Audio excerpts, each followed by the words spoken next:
Welcome to I Wish I Knew, a DisruptED TV podcast where insightful and reflective educators talk about a situation where they found themselves saying, "Boy, I wish I knew that." Today, we're talking with Tara Martin from Kansas. As you know, this is a show where educators share a time when they jumped into something and wished there was one thing they could have known that would have helped out. Tara, what story do you want to share with us today?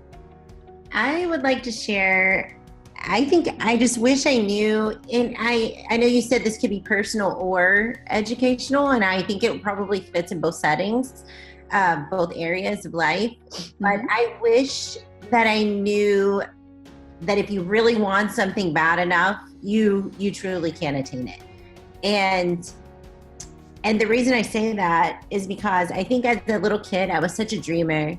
I came from a dysfunctional home life, and I had this mindset of always dreaming big things and wanted to do great things. And I was able to accomplish a lot of things even as a kid, but even with odds stacked up against me. But as an adult, I've noticed that if you really want something, you just go for it. You work really hard to try to attain it, but you ask. It's crazy the things we can get when we actually ask for them. Take these courageous leaps and ask these amazing, influential people for help or for advice or for feedback, and chase your dreams. I think just as a young person, but also educators who serve a lot of kids, I think fear gets in the way of our accomplishments. And we often don't even ask or attempt to have that few minutes of courage to take a leap. Cannonball in is what I like to call it in my book. Yeah. And I've seen it in life for me that I'm always amazed when I get on the other side of whatever it is I'm trying to accomplish. But it's true. If you want it bad enough, you work really hard. You ask the right influential people to help you, give you feedback, you learn from them, and you accomplish these wonderful things. And so I guess if I were to give is that what you said? You'd give examples? Mm-hmm. Yes, please. That's what I was going to ask you. When did you find that when was one of the times? I think with all your success, it's probably pushed you a few times, but which one do you think of first when you think about pushing forward and being brave? Well, there's a ton of them really, but I guess I'll just kind of walk you through, like even just graduating high school, I made great grades. I don't know why, but being a first generation graduate of many things, of several degrees, that first one, it was interesting to get on the other side of it. Even though I had a great grade point average, I was like a 4.0. I mean, there's no doubt I was going to graduate. Wow, but sure. In my mind, I was like, wow, I'm going to work really hard and I'm going to do this. Mm-hmm. Mm-hmm. And I did. But then later in life, so thinking about getting connected on Twitter, which is pretty new to me, August 2016, mm-hmm. I sat in a conference and George Couros was the speaker, and he was telling us basically, if you are not on Twitter and you're an educator, shame on you, like making us feel guilty. And I was like, oh gosh, that's me. I am not on Twitter. I should be on Twitter. I don't even know what I'm supposed to do on there. Mm-hmm. But so he taught us, the positive influences of social media for educators, specifically Twitter. And I didn't really get to talk to him at that conference, but I did get to see him at the conference the very next month, which was June of 2016. And I remember thinking, I'm going to run up to that man and tell him, thank you. I'd only been on Twitter for like a month, but I was finding my tribe and I was finding people that were like me and mm-hmm. had a mindset like me. Mm-hmm. And so well, first I sent him a message on Twitter, but I just walked right up to him in the parking lot and I said, hey, you don't know me, but I just wanted to tell you, thank you so much for the conference you had in Kansas. I got connected on Twitter. We are going to use your book for our book study with my coaches. And anyways, I just wanted to say that you've inspired me, and I'm starting to find people that are like me on Twitter, and it's just amazing. And then I said, is there any way I could take a selfie with you? It was so funny, but I like to say that this journey for me, this connected journey, really started with that. Mm-hmm.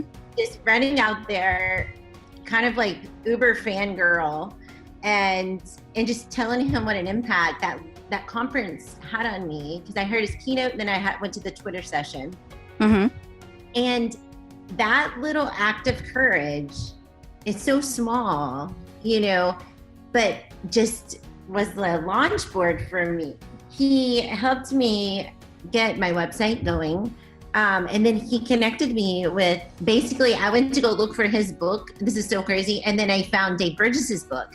Mm-hmm. And that's how I started reading Dave Burgess's book. I never read any of the DBC books. Mm-hmm. And I've never been connected to this group of people ever.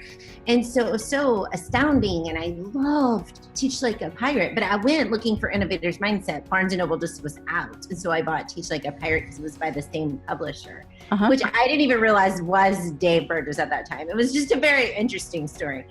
But that connection led me to make my first book snap, because I was just like, I wanted to try to use Snapchat for edu-awesomeness. And I was reading Teach Like a Pirate. So I made the book snap of that book, put it out on my newfound place of connecting to the world, Twitter, tagged the author, who I didn't even know if he was like going to comment back. I didn't realize Dave was so personable to people. Mm-hmm. And so he commented, "What is this?" And I'm like, "This is a book snap."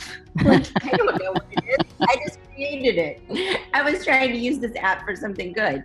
And I just called it book snaps because George said we should use hashtags to like categorize things. Sure. And it's just like this whirlwind of crazy, right?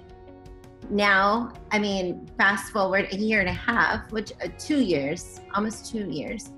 And I have had the courage to do a lot of things that I've always wanted to do. I know when I met George that one time, he said, "What do you want to be as an educator?" And I was like, "Oh man, I want to go into administration, and I would love to start my own website and maybe write a book one day." And he's like, "Then why aren't you doing those things?" Like, he was just so matter of fact. And I was in the parking lot when I met him for the selfie. And I was like, I don't know. Why am I not doing these things? Well, I think it's interesting that I always use the expression, when we're brave, when we reach for those things that we think we really can. It's amazing how people, like you said, are so gracious, and they'll help you because you're all of the same mindset. We all want to be better. We all are so interested that we can't learn enough. There aren't enough hours in the day to get all the things done that we want. And I think I can identify with that personally as well. So I think that is so true for many of us. And I think that when people finally get connected to Twitter, when they overcome that fear, they just all of a sudden plunge into this ocean that they didn't even know was there. So that's so true. And then I think too, it's kind of the fear of asking, yes, but then the actual fear that you overcome within your own self of just doing, because there were all these things I wanted to do, but I hadn't done them. So when George had made that statement, like, why aren't you doing them? If you want to do them, why aren't you doing them? And that kind of goes back to why I said, I wish I knew that if you want to do something bad enough, you just make it happen. And you ask the right people, or you just get up the gumption and you just do it. Mm-hmm. So starting my website, and then now I can say just 2 years later, since that conversation, I've already written and published a book. And I was an administrator. So all the things I talked to him about, I was like, gosh, why am I not doing these things?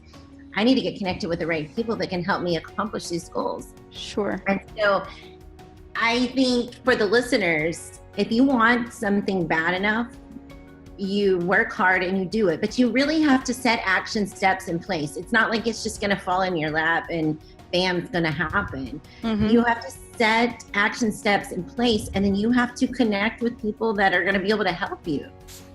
Yes, and I think, like you said, you have to have those steps, you have to reach out, and then you have to be brave enough to take those steps, which is, I read on your blog, I was just reading, I guess it was called Pretty Please, and you point out how we succumb to this bad self-talk and we let any of the doubters in, and most of the times we can fend them off, but sometimes we are our worst enemy.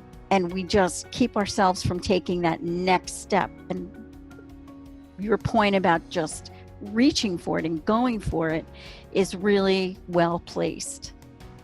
I agree. I think it's a message that if you as a listener don't need to hear it today, then maybe some of the students or the staff members that you serve will need that. Mm-hmm. Excellent. Well, Tara, I want to thank you for speaking with us today and taking the time to talk with us about your passion. Thank you. Thank you so much for having me. It's so fun. You're so welcome. We hope you'll join us again when we talk about I Wish I Knew on DisruptED TV podcast.